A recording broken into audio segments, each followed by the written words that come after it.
So you know I'm a teacher, and I've been a teacher for longer than I want to tell you, because then you might be able to figure out how old I am.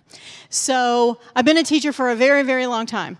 And so as a teacher, I've learned that I can teach lessons to students, but they also teach me. I may teach them academics or whatever it is I'm supposed to teach, but they actually teach me other things like technology, right? What are the cool things to say and what are the not cool things to say? They will definitely correct you if you say something wrong. But some of the most meaningful lessons I've learned as a mom. Because you see, those times can be happy, they can be challenging, they can be frustrating, all of those emotions. And like many of you, my journey has not been perfect. There have been moments of laughter, but there have been plenty of times I didn't get it right. And I kind of wish I could have a redo with some of the things, but my kids are all grown now, so I can't really do that. Today, Jonathan and I, we took some time to reminisce, and he got a hold of his brothers. And we're going to share some truths with you that we've learned, lessons in our family, okay? So first, I want to show you my family. There we are several years ago, as you can tell. If you need some yearly landmark, the boy sitting next to Greg is Jonathan right here. So that's how long ago that was taken. Okay? So some of you don't even know that I have two other sons besides the two that are up here, but I do. I have two older sons. Dan is sitting in the front, and yes, he was playing drums even then. Nathan, who has a baseball uniform on, which is why his knees are green, and he's holding Josh. So let's go to the next picture. Here's another one. So I think, honestly, the most fun part about looking back at these pictures is watching Greg's hair turn from dark to white as we go through. But, yes. And so this one's a fun picture. We really like this. So last summer when we were on our family vacation, we did a remake. And there we are. So we couldn't, Josh couldn't hold, Nathan couldn't hold Josh, so we had to put him up on the stoop that was there. But there we are. And the next picture is actually not my biological son, but many of you think he is. So I just wanted to say, that's Dakota. He's sitting in the sound booth right now. Almost every Sunday, somebody comes up to him and says, hey, will you give this to your dad? Or, hey, tell your mom this or whatever. And he just says, okay. So we've sort of adopted him, but that's Dakota, and he's the honorary son. All right, so the next picture, there's my four boys. That was last year on our family vacation. So I just wanted you to have a little bit of reference about when I'm talking today. So it was very interesting raising four boys. I learned a few lessons along the way. One, silence is never a good sign. Anything can become a weapon, a tool, or a science experiment. The phrase, watch this, should raise immediate concern. The grocery bill will never go down. Even now, at least once a week, they all eat at my house, sometimes more than that. This one, a person can own 20 or more shirts and still wear the same one 3 days in a row. Yeah. Every injury is either I'm fine or requires dramatic storytelling. If it has wheels, it will be raced. If it makes noise, it will be made louder, especially if instruments are involved, and they were in my house.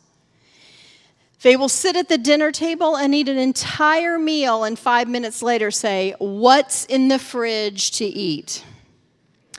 The house can go from clean to chaos in under 10 minutes. But this is the one that I really wanted you to get. And I know older parents, we understand this. No matter how big they get, they still need you, just in different ways. And I'm so thankful for that. So before I go any further, I want to say, we are by no means a perfect family, believe me. Greg and I, as parents, we made a lot of mistakes, especially with the oldest. You know how they say the first child is like the first pancake. You're still figuring things out, and it shows. And so, yeah, parents usually make a lot of mistakes with that first kid. And our kids weren't perfect either. They made mistakes, they whined, they disobeyed. But through it all, we were and we still are a close family. We talk and we stay connected. In fact, we're very intentional about spending time together. We do a big family vacation every year. We book it a year in advance so everyone can clear their calendars. Because my two older sons, the oldest lives in Tennessee with his family. Some of you know them. That's Dan and Ashley. And then Nathan and Andrea live in Massachusetts. That's not a day trip. So we like to get together. I think it's important that we put time, that we focus on time spending together. It really matters because growth doesn't happen in perfect families. It happens in connected ones. So today's going to look a little bit different. I asked Jonathan, son number 3, when they all get together, I do have to call them by number because I mess up on their names all the time. So we're going to tag team this message. I'm going to share some of the lessons that I've learned from each of the boys that have helped point me to Christ. And in between, Jonathan is going to share some of the lessons that the boys learned about us. So you're going to hear both sides of the story today, what was taught and what was caught. And while today is Mother's Day and we are talking about a biological family, it goes far beyond that. Because all of us are teaching and learning from the people around us every day. We influence our children and our families, but we also influence the people we work with. Our neighbors, our church family, people that we may meet, Publix, Walmart, Target, wherever, that we just pass by. We still influence them, and they influence us too. God often uses the people around us to shape us and encourage us. So today isn't just about motherhood, it's about the impact a life can have on others. And it's about asking ourselves how God is using us. So I want to give you a little challenge. As a teacher, you know, I like some engagement, and so I'm going to ask you to be engaged today. You should have gotten a little card when you came in that has the announcements on the front and the dinner plan. But on the back, it has a little place for notes. So we're going to share 8 lessons. I don't expect you to write each of the lessons down. I would like for you to choose a couple that you think, you know what, I'd like to work on those or have those in my life, stronger in my life, so that others around me can see Christ through me. So I have a goal for you today. I have 2 questions for you that I want you to reflect on. What is God teaching you through the people in your life? And what are you teaching others through the way you live? So I want to start with Judges chapter 2. This is why this is important. Judges chapter 2, verses 10 through 12. And all that generation were also gathered to their fathers. So that means they died. Okay? So an entire generation died. And there arose another generation after them who did not know the Lord or the work he had done for Israel. And the people of Israel did what was evil in the sight of the Lord and served the Baals. So they served other gods. And they abandoned the Lord, the God of their fathers, who had brought them out of the land of Egypt. They went after other gods from among the gods of the peoples who were around them. Why is this important? Well, that's a definite problem. The problem was the older generation. They had witnessed God's great works. So they were the ones, remember, that were in Egypt, and God sent the 10 plagues, parted the Red Sea, gave the 10 commandments, all of that stuff. God had done wondrous things. That scripture tells us that they didn't pass that on to their children. They didn't tell them the wondrous things of God, and they didn't live it out in their life. So the result was that new generation did not know the Lord. They lacked that personal, experiential relationship. And the consequence is they did evil in the sight of the Lord. So I learned from that, leading into what we're going to tell you today, that it's important that we pay attention to what our lives are teaching everyone around us and what we are learning from others that help point us to Christ. So I'm going to go in backwards order of what I learned, and I'm going to start with the youngest. That's Josh. He's 26 now. He's not really that young, but I guess. So Josh is the one that stands up here. He has hair in a bun today, but he has really long hair. And some of you have known him since he was 8 years old, because we came to New Life when Josh was 8. So I've learned from him that emotions should not be the leader. Josh is one of the most even-tempered people I know. He doesn't really show a lot of excitement. He also doesn't show a lot of discouragement. So we tease him sometimes and say, "This is Josh when he's excited. And this is Josh when he's sad." You really just don't know because he doesn't show all of those emotions. That doesn't mean that he doesn't feel things, because he really does. In fact, I think he feels them very deeply. I can remember 3 distinct times in a number of years that he showed deep emotion outwardly. The first one was when my dad passed away, and we were at the graveside, and Josh was 10. And I remember that. His emotions began to take over because of that loss. The second one was when we put our dog down that Josh was very, very attached to. And that was when he was 16. The third one was at his wedding when he stood right up here and watched his wife Sierra walk down the aisle. Those were the 3 times I saw him very, very emotional. What's impacted me even more is what's in between. The calm, the restraint. He teaches high school math. A lot of 9th graders. I don't know if y'all have been around 9th graders lately, but there's some interesting people. He needs restraint. The ability to not let every feeling turn into a reaction.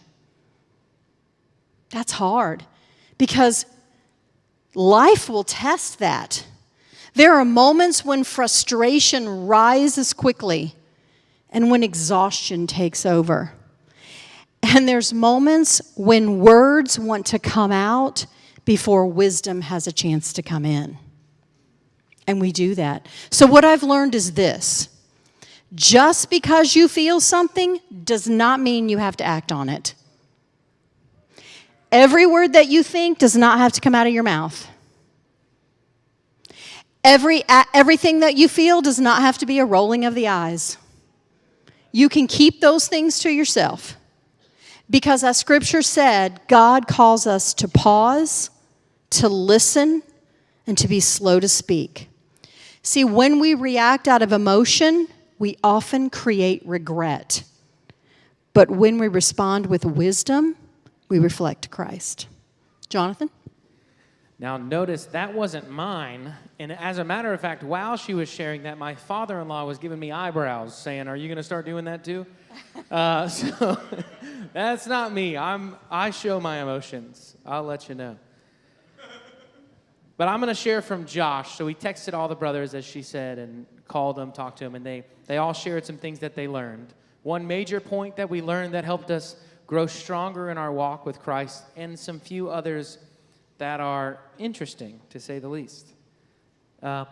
Some were deep and some were very practical. Like Josh said, if something isn't working, is it plugged in? That's something he learned from my parents. Normally the response from them when you ask. And sometimes it's more spiritual than we think because we're frustrated with life, and the real issue is we're not connected to the source. But that's a different sermon, but there you go, mini one. Here's a full list real quick. He set a goal and follow through. Don't live with victim mentality and thinking everyone's out to get you. Choose the right people to surround yourself with and talk through conflict. But here's the one that he said it stuck out to him the most. Lesson number 2, be consistent, even when you don't feel like it. Be consistent, even when you don't feel like it. Galatians 6:9 says this, "And let us not grow weary of doing good, for in due season we will reap if we do not give up."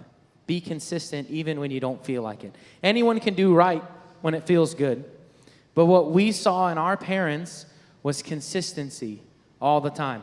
Not just consistency in attending church, because yes, my dad was a minister my whole life growing up. My mom was always playing piano my whole life growing up. So the doors were open, we were here. So that was consistent. But what was more impactful in our lives was that it wasn't just in this building. That every day they showed love and they did what was right over and over again. There were plenty of moments where our parents probably didn't feel like repeating themselves or correcting us or being patient. But they were, and because of their consistency, we always had a solid foundation beneath us. And we learned that in order to be strengthened in your faith, in order to walk out this walk we have with the Lord, we have to have consistency. Be consistent, even when you don't feel like it. The next lesson I learned was from Jonathan. Yay! So be kind in all you do. Ephesians 4:32 says, "Be kind to one another, tenderhearted, forgiving one another, as God in Christ forgave you." And then Luke 6:31 says, "And as you wish that others would do to you, do so to them." You see, Jonathan has always had a heart for people that are on the outside. So if you're his friend, you might want to consider where you are in life, because just kidding, but he does do that. And he naturally leads towards the one who is alone, or the one who doesn't quite fit in, or someone who needs a friend. And I saw this very early when he was in elementary school. There was a boy in his class for 3 years in a row, because he was placed in the class with Jonathan. He had special needs, and he didn't have any friends. And Jonathan stepped in. He sat with him, he talked with him, and he chose him. Not because it was easy, but because it was right. Kindness doesn't have to be loud to be life-changing. Sometimes it looks like, for us, watching as people walk in the door, greeting them, sitting with someone who might be sitting by themselves, making sure no one feels invisible. You see, I learned this. Kindness is a choice. And when we choose kindness, we reflect the heart of Christ. All right. Lesson number 4. Here's some things we didn't just hear growing up, we lived them, all right? And this might apply to you too. If there was music playing throughout the house, it was cleaning day. That's what she would turn on the music. It would either be 2 things, Gaither Vocal Band or some 70s music we didn't know what it was, you know. But you do now. We do now. She educated us, yes. Also, dinner together wasn't optional. No matter how busy life got, we always went back to the table. And there was the unspoken rule, if you're hurt, go to dad. If you're in trouble, call mom. Because dad's going to reward you with the trouble right away, okay? Mom's going to talk you through and find a punishment that's fitting. Dad's like, no, come here, boy. So we always knew, go to dad. But let me tell you a story about when I was hurt. I was running, doing what I shouldn't have done. I was running barefoot in the street, and I stepped on there was a shed somebody had taken apart, and I stepped on a nail, and I really cut my foot really bad. So I get all the way back to the house, and I knock on the door, because I'm like, okay, the door's locked. So mom comes to the door, and I'll never forget. She opens the door, she turns and yells for Greg, and then she says, sit out there, don't bleed in my house. Then she walked away. And so my dad came and patched me up, and it wasn't that bad. She recognized in that moment it's not life-threatening. So it's okay. Dad can come fix it. But she was like, don't bleed in my house. Oh, it's so funny. Underneath all of that, what I learned from my parents was Lesson 4, love shows up. Mom and Dad were always there, no matter the time, no matter the event, no matter our age, they showed up. There were times when my dad had to miss work things or adjust his schedule. Like I said, he's been in ministry my whole life, basically. And there were times where an event would happen at the church that wasn't a normal service, and he would say, hey, I got to miss this. My kid's got a baseball game, and I'm not missing that. And he would show us that we were the priority. It wasn't convenient, it was love. 1 John 3:18 says this, little children, let us not live in word or talk, but in deed and in truth. Let us not love in word or talk, but in deed and in truth. We didn't just hear we mattered, we saw it. Because real love shows up. And that means in your life, real love shows up for the people you surround yourself with. You got to be there, not just in word or deed. If we're only doers or if we're only sayers, they're not going to receive it. You have to do as well. So my parents always showed us that real love shows up. Next, lesson 5, I learned from Nathan. He's son number 2, lives in Massachusetts. I tuned in at 10:30 to their service. He was drumming today, playing the drums. So I'll go back and listen to that sometime this afternoon or tomorrow now. But what I learned from him is give your best in all you do. Ecclesiastes 9:10 says, whatever your hand finds to do, do it with your might, for there is no work or thought or knowledge or wisdom in Sheol to which you are going. I didn't need all of that, but look, give your best. That's what we want. Nathan taught me what it looks like to give your best. Not when it comes easy, but especially when it doesn't. See, he's always been a hard worker. If there's something he can't do, he doesn't walk away. He leans into it. I don't think he would mind me saying this at this point, but he struggled in school a lot. We had many days of tears. We found out later, now as a teacher, you'd think I'd know this, but somehow you don't recognize it in your own children enough. But we found out he had dyslexia. We didn't know that. He struggled all the way through school. We figured it out towards the end of his high school years and were able to bring some help for him. But he had to work really, really hard. Things did not come easy. If there's something he can't do, he doesn't walk away. He leans into it. He works at it until he figures it out. I also saw this when he was learning to drive a stick shift. Now, I cannot drive a stick shift. Never learned, really never want to. Okay, it doesn't look fun at all. I like to enjoy myself when I'm driving. That is way too much work. But Greg knows how to drive a stick shift. So Greg had to tell me how to instruct Nathan to drive a stick shift because Greg didn't have the patience to get in the car with him. So I'm the one that had to get in the car with him to learn how to drive. And it was a struggle. You know, the whole jerk, die, you know, all this stuff. It was a struggle for a while, but he did not give up. He learned how to drive a stick shift so well. Now, he did that in high school, but so well that this past March, he and his family went to Ireland. They rented a car, a stick shift. He not only had to drive on the opposite side of the road, the stick was on the opposite side of the driver. So he really did master that. Also, Nathan's been our sports kid from the time he was born. Always loved sports. Played baseball, basketball, soccer, football, all those things. And did something with sports all the way through college. But that also did not come easily.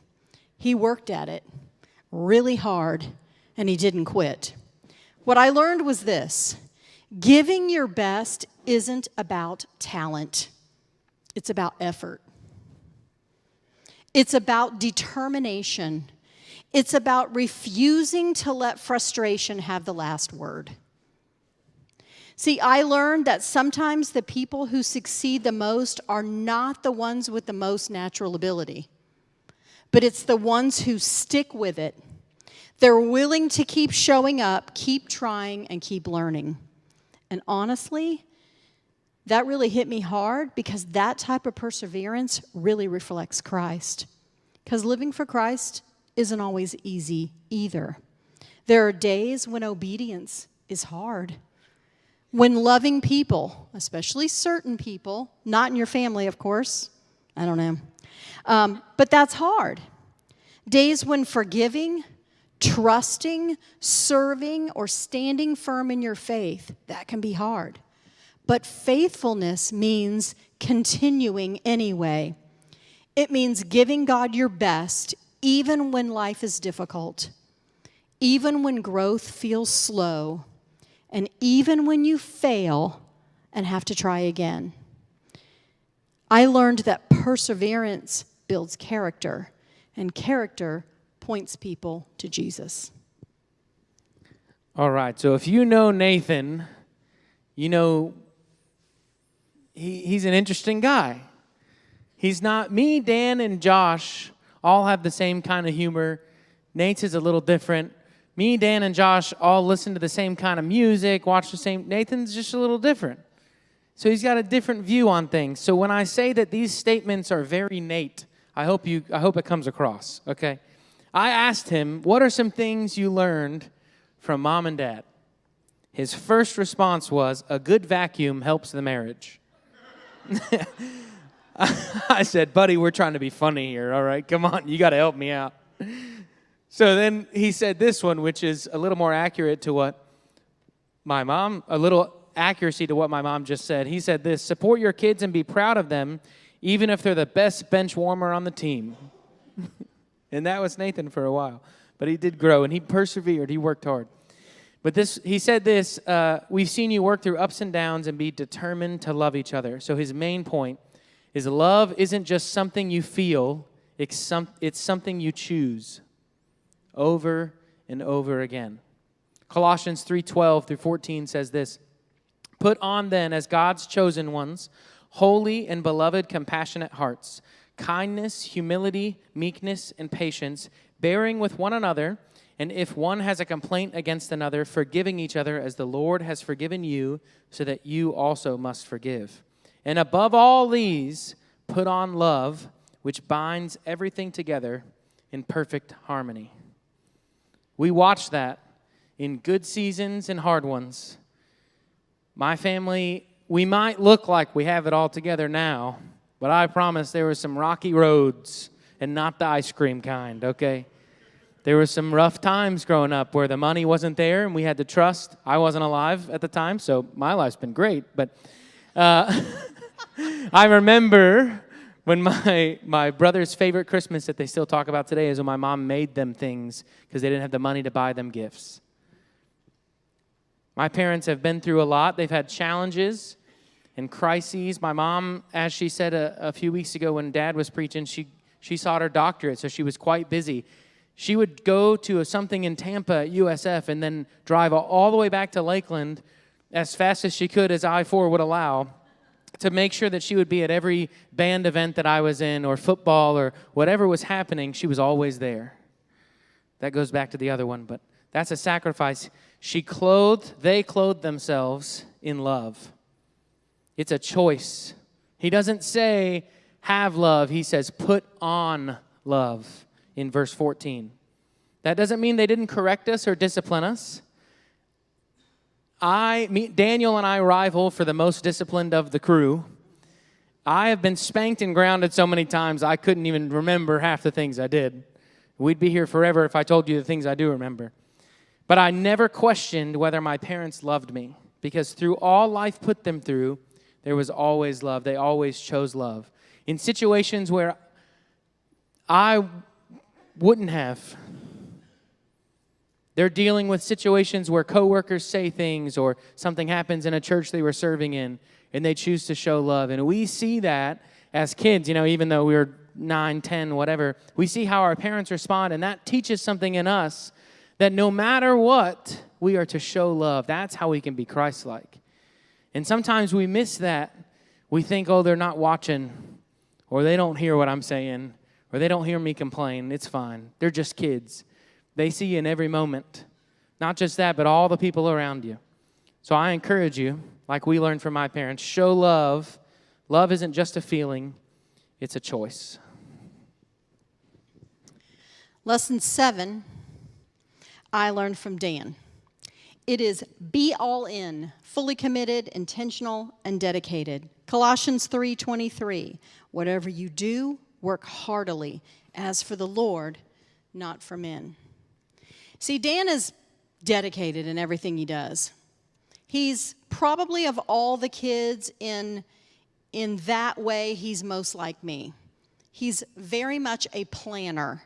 He's intentional, and when he makes a decision, he does not rush it. He takes his time, thinks it through, researches it, prays about it. He's thoughtful and deliberate, even in everyday things. You know, if he has something important coming up, he doesn't just show up and hope for the best. He has put in hours of planning, thinking things through, and making sure he's ready. And once he commits to something, he doesn't second guess it. He follows through. He doesn't quit halfway. I remember he played sports too. He was not into it at all. When he was on the T-ball team, he was out in the outfield sitting, counting the blades of grass. And all he really wanted to know at the time was, did his uniform look good on him? Because he wanted nothing to do with actually playing. You know what? And he wanted to quit. Did he quit? Absolutely not. We told him, you signed up for the season, you finished the season. Did he play again? No, but that's okay. You didn't commit to it again. But when you commit to something, you follow through. I've learned this. Being committed isn't about being impulsive. It's about being intentional. It's about taking the time to seek God, to think things through, and to be sure of your direction. Then you can step forward with your whole heart. Because you see, God doesn't call us to a halfway faith. He's calling us to be all in, to love fully, to serve faithfully, to trust Him completely. Not just when it's convenient, not just when life is easy, and not just when we feel inspired, but every day. A life that reflects Christ does not happen accidentally. It comes from your daily decisions, daily surrender, and daily choosing to follow Him with purpose. Remember that intentional living leads to intentional faith. And when we truly seek God first, make decisions prayerfully, and commit our lives fully to Him, people notice something different about the way we live. See, that's when our faith becomes visible. People can see that. They don't have to listen to what you say. You're actually showing it. It teaches others, and it points them to Christ. All right. So Dan's list might be my favorite. You know, when she wasn't joking when she said the first pancake. How many of you made pancakes before and you get it a little too hot and it's a little crispy? That's kind of like Daniel. He's a little crispy. He's a little rough around the edges sometimes. We got to rein him in. We're like, hey, let that filter kick in. But that's with us. With everything else, like she said, he is so intentional. So I asked him for a list. And he said, oh, I'll give you a list, buddy. The first one, don't run in socks. That's not wisdom, that's experience through trauma. And apparently, certain jokes weren't allowed growing up, but once the grandkids show up, everything changes. We're still trying to figure that one out, because I used to get whooped for some of the stuff those grandkids say. Here's some more serious ones. Opening up your home matters, and that's how relationships are built and allow people to feel like they belong.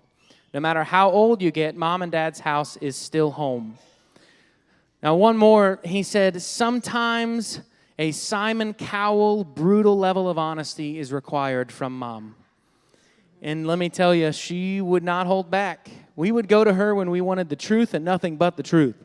We would go to dad when we wanted a little care in how he phrased it, you know. Dad, how does this sound? Oh, it'll be all right, you know. Mom, how does this sound? Horrible. Go do it again. That's what she would say, you know. And through that, we learned quite a bit. Here's what Daniel's main point was: don't lose what matters most. Lesson 8. He said it like this: if you gain the whole world but lose your family, you've missed the mark. And Jesus said it in Mark 8:36. Says, for what does it profit a man to gain the whole world and forfeit his soul? You can chase success, you can build a career, you can achieve a lot, but if it costs you your faith or your family, you didn't win. And in America, we see it all the time, where we get this pressure around us. Don't lose what matters most. For our family, God wasn't optional, He was the foundation. Family wasn't squeezed in, it was the priority. They didn't just tell us to trust God, they lived like they trusted God. I mentioned before that Dad would have to leave a lot of events. He made it a priority for us to know that we were first. God was first, we were second. And that was His priority, to show us that even though He's doing church work, or even though Mom was teaching and traveling a lot on her doctorate, they were making sure family is a priority in your life. And it has to remain that way. Build your life on God, hold tight to your family, and don't trade those things for anything in the world. At the end of the day, those are the only things that actually last. So when we look back, here's what the boys really learned. Be consistent, show up, choose love, and never trade what matters most. These are things they didn't just tell us. They were things they taught us by how they lived. And the truth is, whether we realize it or not, our lives are always teaching something. They're teaching what we prioritize, what we show up for, through how we love, through what we stay committed to. And we didn't just learn from what Mom and Dad said, we learned from what they lived. The question isn't, is your life teaching something? It's, what is it teaching?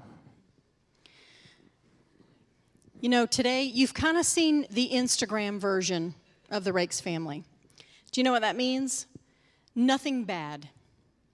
You saw the good stuff, because that's what people put on social media. You don't ever see the behind the scenes stuff. And we didn't show you the behind the scenes stuff, but guaranteed there was behind the scenes, which means, you know, I'm not even sure if we can go 50-50 good and not so good. We might even go 30-70 on that. There was lots of stuff we had to work through. Our kids are grown and they're adults. They're all married. And when we look back, we can say, Greg and I were talking about it this morning, there were some things that we did right. And there were some things that we wish that we could go back and redo, but we can't. But by the grace of God, our kids made it through in spite of us. You know? But, you know, I want to look back on these two questions, because I want you to understand that this was not just about your immediate family. This is about everybody that you come in contact with. What is God teaching you through the people in your life? Are you hanging out with the right people? That's a big thing. One of the boys actually said that. I think it was Josh. And I will tell you, because Josh didn't always choose the right friends. So Mom and Dad had to come in and put the thumb down and say, you can't hang out with them anymore. That was not a pleasant time in our life. There was a lot of pushback on that. But what were they teaching him? We knew it wasn't things that should be poured into his life. So that's a question. What is God teaching you through the people in your life? If you're hanging out with the wrong people, you need to break the tie.